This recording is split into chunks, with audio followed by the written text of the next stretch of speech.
I would like to welcome up the Vice Mayor of Wilton Manors, Mr. Caputo, who's a longtime Wilton Manors resident, currently serving, like I said, as Vice Mayor. He's the founder and owner of Peak Fitness. He's built a life centered around service and his incredible community, one that adopts me quite a few times every year, so I thank you for that. Of course, he's the past board chair of the Pride Center at Equality Park. Do a little about it. Do a little about it. Obviously, we know that he works at the Senior Affordable Housing Complex, and he currently serves on the board or committees for a dozen. Okay, show off. Local nonprofits. His passion is for inclusivity and equity. Please give it up again for Caputo.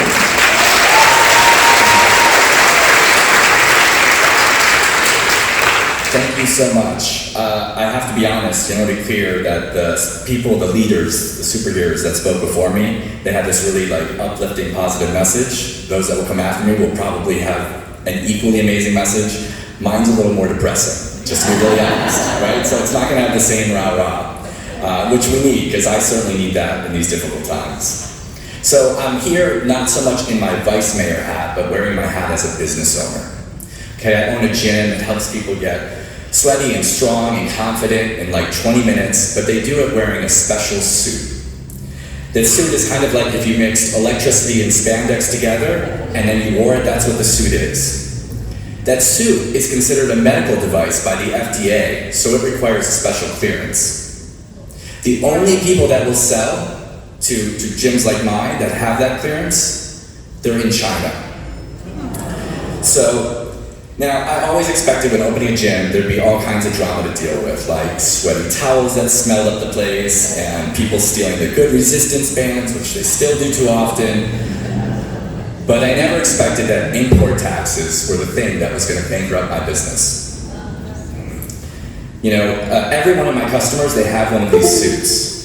And since we're mixing wires with sweat, circuit boards, electricity, and then throwing it in a washing machine, they wear and they have to be reconditioned. So my factory in China, they do that for me for free as part of the service of the product. The thing is now with these tariffs, when I have to send a customer's suit back 2 times or 3 times a year, now my vendor charges me for the tariff going into China because China retaliated with tariffs, and I pay 145% tariff on the way back as if it's a brand new product. So it costs me more now what used to be free now costs me more than, it's cheaper to buy a new suit for somebody. You would never expect it, but all of this adds up to about $10,000 a month. It's actually over $10,000 this month on my small business, a gym. You would never think a gym is so dependent on international trade. At this point, I'm not running a fitness business. It feels like I'm running a charity that just funds tax cuts for the rich. Because many people don't know this, but that money, I'll be honest, it's not going to build new factories. It's not going into education. It's not going into any of the things it needs. It's not helping small businesses like mine. It goes to the US Treasury where it's used for general affairs, which in this current budget cycle means tax cuts for the rich. Vultures. So people often ask why I don't produce the suit here. It's a lovely idea. It's one I wish I thought of a couple years ago, but it's a little more complicated than that. So first off, approval takes 2 to 3 years. Just the fees to the FDA are $100,000, and at the $10,000 a month it's costing me to stay open, while I do that, we're looking at another $250,000 then. Assuming I could somehow magically make that money appear, there's another challenge. See, under this administration, the very people that approve those applications, that go through the process of verifying all the facts, they've been laid off. So it's not just bad economic policy, it's incompetence layered on chaos, sprinkled with stupidity, with no hope for a small business like mine at the moment. Now, I'm not sharing this because I'm looking for a pity party, although if someone has a bottle of wine, I'll gladly accept it afterwards. It's been a rough few weeks. The truth is, I'm on the fast lane to bankruptcy. There is no way that my business, which does about $30,000 a month, can afford $10,000 a month in tariffs. It's not feasible. There's no way to make that work. It really sucks, right? But, you know, when I think about it, somewhere here, there is some ounce of a silver lining. This has finally opened some doors to have some conversations with some people that would never listen to me before. My father and his wife, I love them both dearly, but they voted for Trump. I know. And try to forgive their neighbor, right? So I tried talking to them about all of the things that would happen when Trump was elected, and they wouldn't hear it. They talked about how much better the economy was going to be, how much cheaper eggs were going to be. We know the line, right? So he was a little shocked when I told him I was looking to filing for bankruptcy because there's no other way out. I'd exhausted all my savings, all my credit cards, my personal credit cards are maxed to pay these tariffs. He looked me in the eye and said, wait, that's what these tariffs are doing? I had to calm down for a second because I got that he, like many people, they just don't get it. They don't know. They don't realize how these things affect them.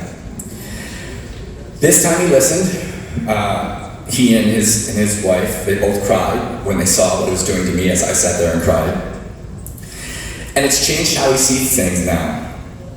I've reminded him, though, that all of the other Republicans down ticket that he voted for, they're all co-signing on the same thing when they don't stand up against this.